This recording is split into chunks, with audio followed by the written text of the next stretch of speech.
آج میں آپ کو میرے وفات کی اور میرے انتقال کی کہانی سناتا ہوں۔ میرے وفات کے وقت یعنی میرے انتقال کے وقت ٹھنڈی کے موسم کی ایک ٹھٹرتی ہوئی رات تھی جب میری وفات ہوئی۔ اس دن صبح سے بارش ہو رہی تھی۔ میری بیوی صبح ڈاکٹر کے پاس مجھے لے کر گئی کیونکہ میری طبیعت بہت زیادہ خراب ہو رہی تھی۔ ڈاکٹر نے مجھے چیک کیا اور کچھ دوائیاں اور انجیکشن وغیرہ چینج کر مجھے دیے۔ میں خاموش رہا۔ دوپہر تک میری حالت اور زیادہ بگڑتی گئی۔ میرا بیٹا جو امریکہ میں تھا وہ ایک کورس کے سلسلے میں وہاں گیا ہوا تھا اور چھوٹی بیٹی اور اس کا میاں دونوں آسام میں ڈیوٹی پر تھے، اور ممبئی والی بیٹی کو میں نے فون نہیں کرنے دیا کیونکہ اس کا میاں بہت زیادہ بزی اور مصروف ہے اور بچوں کی وجہ سے خود اس کا آنا بھی مشکل ہے۔ رہے میرے دو بیٹے جو باہر ملک میں جاب کر رہے تھے، انہیں پریشان کرنے کا کوئی تک نہیں بنتا تھا۔ کل ملا کر میں اور میری بیوی ہی گھر پر تھے اور ایک نوکر تھا جو شام ڈھلے گھر چلا جاتا تھا۔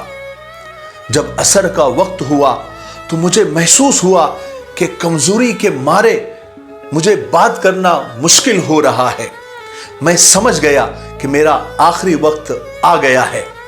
میں نے فوراً اپنی پرانی ڈائری نکالی اور بیوی کو پاس بٹھا کر پیسوں کی تفصیل بتانے لگا جو میں نے لوگوں سے وصول کرنا تھے اور جو لوگوں کو میں نے ادا کرنے تھے۔ بیوی نے حالانکہ ہلکا سا احتجاج کیا، وہ ناراض ہوئی اور کہنے لگی یہ تو آپ کی پرانی عادت ہے، ذرا سا بھی کچھ ہو جاتا ہے تو آپ ڈائری نکال کر بیٹھ جاتے ہیں۔ مگر اس کے آج کے احتجاج میں اور پہلے کے احتجاج میں وہ یقین نہیں تھا۔ پھر سورج غروب ہو گیا، اندھیرا اور سردی دونوں بڑھنے لگے۔ میری بیوی میرے لیے سوپ لانے کے لیے کچن میں گئی۔ اس کی غیر حاضری میں چند میں نے اکھڑی سانسیں لی اور میری زندگی کا سورج غروب ہو گیا۔ ملک الموت نے آ کر میری روح کو نکال دیا اور میرا انتقال ہو گیا۔ مجھے حالانکہ یہ محسوس ہو رہا تھا جیسے آہستہ آہستہ روح میرے جسم سے نکل رہی ہے، جان میرے جسم سے نکل رہی ہے۔ پھر جیسے میں ہوا میں تیرنے لگا اور جیسے میں چھت کے قریب پہنچا، جب میں نے دیکھا تو میری بیوی سوپ لے کر آئی۔ میں اس کو دیکھ رہا تھا۔ اس نے جب مجھے دیکھا تو اس پر سکتہ طاری ہو گیا اور پھر میری لاش کے پاس بیٹھ کر وہ دھاڑے مار کر رونے لگی۔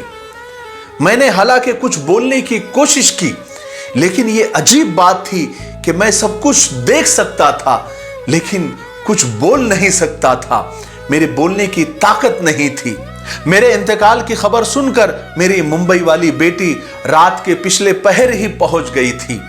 آسام سے چھوٹی بیٹی اور ان کے میاں صبح کی فلائٹ سے پہنچ گئے۔ میرے دو بیٹے جو باہر ملک میں جاب کر رہے تھے، اگر وہ جلدی بھی آ جاتے تو کم سے کم 2 سے 3 دن انہیں لگ جاتے۔ بہرحال دوسرے دن عصر کے بعد مجھے دفنا دیا گیا۔ میں نے میرے جنازے میں آنے والوں کو دیکھا تو میرے جنازے میں کافی بھیڑ مجھے نظر آئی، جس میں شاعر، ادیب، صحافی، سول سرونٹ، معززین، سیاست دان، دوست اور دشمنوں کی بھی اچھی خاصی تعداد تھی۔ گاؤں سے بھی تقریباً بہت سارے لوگ آ گئے تھے اور ننیال والے گاؤں سے ماموزاد بھائی بھی موجود تھے جو زندگی بھر کبھی مجھے ملنے کے لیے نہیں آئے۔ پھر مجھے قبر میں اتارا گیا۔ مجھے لوگوں کی آوازیں آ رہی تھی کہ برگے لگاؤ، ایسے لگاؤ، میت کو ایسے کروٹ دو، میت کے نیچے پتھر لگاؤ، اینٹ لگاؤ، وغیرہ وغیرہ ایسی آوازیں آ رہی تھی۔ پھر میرے قبر میں جو برگے لکڑی کی جو لگائی گئی ان میں کافی گیپ تھا اور اس میں سے مٹی گر رہی تھی جو مجھے صاف نظر آ رہی تھی۔ میرے پاؤں کے انگوٹھے میں ایک پھوڑا تھا جو مٹی کے بوجھ کی وجہ سے درد کر رہا تھا۔ پھر تھوڑی دیر کے بعد مجھے منو مٹی کے نیچے دبا کر سب مجھے جاتے ہوئے نظر آئے۔ پھر تھوڑی دیر کے بعد ایک عجیب سی کیفیت میرے اوپر طاری ہو گئی،